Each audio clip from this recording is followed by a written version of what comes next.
this podcast, we're going to take a closer look at arrays, how they're constructed, and how we use them. So what's an array? Well, an array is nothing more than a group of data with a common name. Consider your siblings, your brothers and your sisters. Each one has their own unique name, and yet you can refer to them all as brothers or sisters or siblings. In fact, you can refer to every single person related to you as family. If you want to use an array, you have to declare it. I have a variable definition for the variable day. I'm saying it is equal to a new array, and there will be 7 elements. Having declared my array, I can now populate the various elements of my array with data. Now, the indices that distinguish one instance of the array from another begin at 0.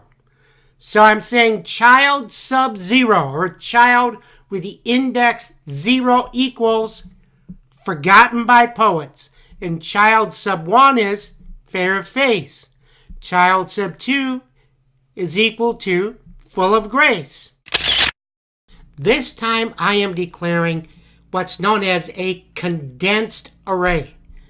Now, if we take a look at the first line, I am declaring a variable called weekday as a new array. But rather than specify how many elements I have, I'm actually inserting the elements within the parentheses.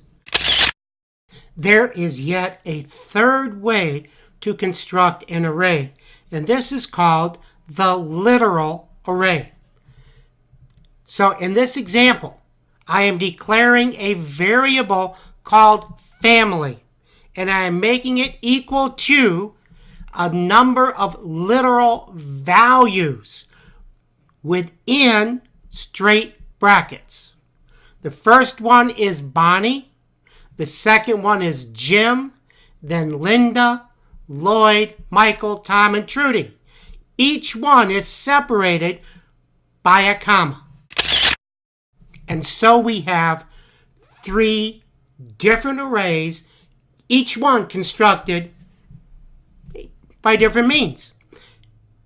If we want to access any individual element in any of these arrays, we must use the indices or index.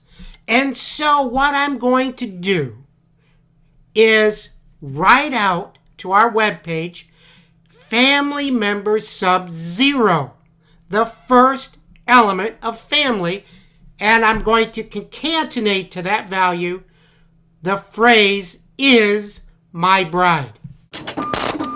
Let's refresh our page and see what happens. Bonnie is my bride. We often use variables as indices. In this case, I've got a for loop where I am varying the value of x from 0 to 6.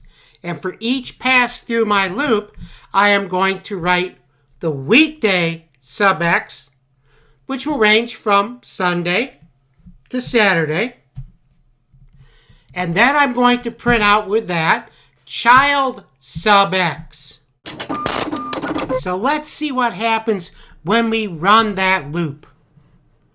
Here we go. Sunday's child is forgotten by poets. Monday's child is fair of face.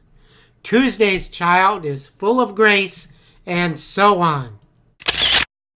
Another way that you can express the value of an index is to use a function, a formula, or a method. In this case, we are using the getDay method to determine our index, and we will print the weekday corresponding to the current day number.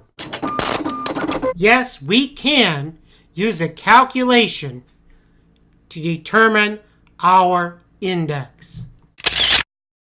At times, you may want to access the entire array all at once.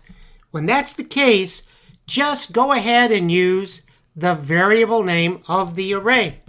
In this line, we are going to write the entire weekday array all at once.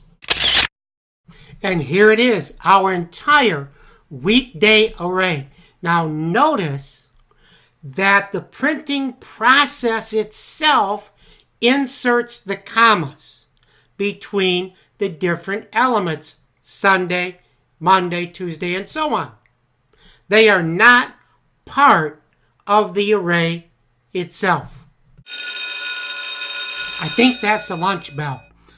We've covered a lot of material in this episode.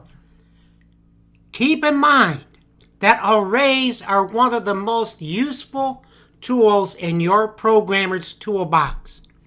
Make sure you understand the concepts we discussed.